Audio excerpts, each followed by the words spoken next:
नमस्कार दोस्तों, स्वागत है आपका हमारी एक और वीडियो में। आज की इस वीडियो में हम बात करेंगे कि आखिर किस वजह से अर्जुन को नपुंसकता का श्राप मिला था। मित्रों, रामायण और महाभारत दो ऐसे ग्रंथ हैं जिनके बारे में जितनी जानकारी हो उतनी ही कम है।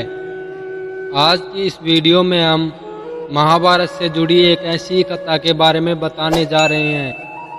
अगर आपको वीडियो अच्छा लगे तो वीडियो को एक लाइक और चैनल को सब्सक्राइब जरूर कर दें।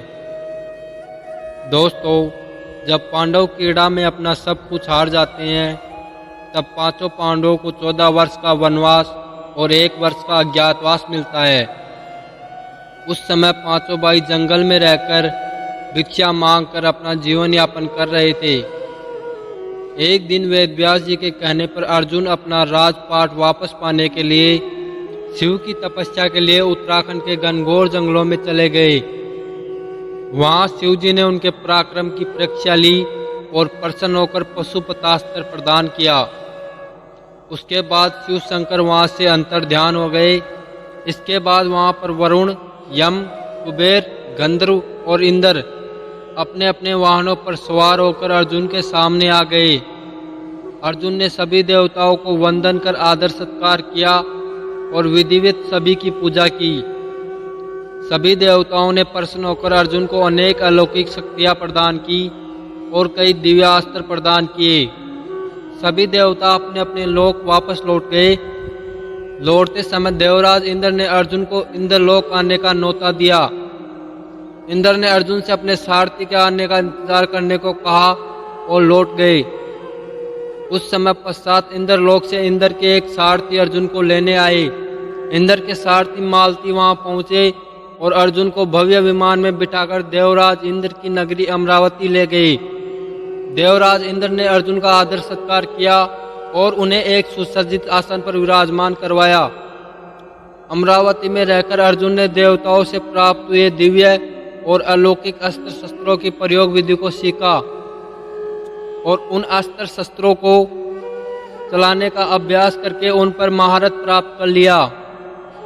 देवराज इंद्र के कहने पर अर्जुन चित्रसेन नामक गंधर्व से संगीत और नृत्य की कला सीखने लगे। एक दिन अर्जुन चित्रसेन के साथ संगीत और नृत्य का अभ्यास कर रहे थे। तभी वहां पर इंद्रलोक की बेहद खूबसूरत अप्सरा आई और अर्जुन को देखकर उन पर मोहित हो गई। अकेले में समय पाकर उर्वशी ने अर्जुन से कहा, हे अर्जुन, आपको देखकर मेरी काम वासना जागृत हो गई है। अब आप किसी तरह मेरी काम वासना को शांत करें। लेकिन अर्जुन ने उन्हें अपनी माता के समान प्रणाम किया और आदर के साथ उनका पुण्य निवेदन अस्वीकार कर दिया। अर्जुन की बातों से उर्वशी के मन में बड़ा क्रोध और दुख उत्पन्न हुआ और उसने अर्जुन से कहा, तुमने नपुंसकों जैसी बात कही है, इसलिए मैं तुम्हें श्राप देती हूँ कि तुम हमेशा नपुंसक ही रहोगे। उर्वशी का यह श्राप सुनकर अर्जुन बहुत दुखी हो जाते हैं और इसके बाद अर्जुन इस श्राप के निवारण के लिए देवराज इंद्र के पास जाकर उन्हें पूरी घटना बताते हैं। देवराज इंद्र अर्जुन की बात सुनकर उर्वशी को अपने पास बुलाते हैं और उर्वशी को इस बात का बोध कराते हैं कि अर्जुन और उसके पूर्वजों के बीच संबंध थे, जिस वजह से यह सब करना एक पाप माना जाता।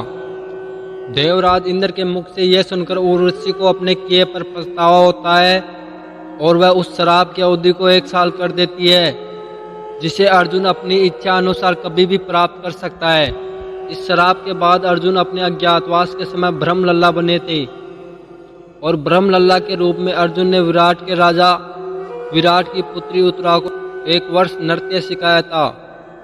बाद में उत्तरा का विवाह अर्जुन के पुत्र अभिमन्यु से हुआ था।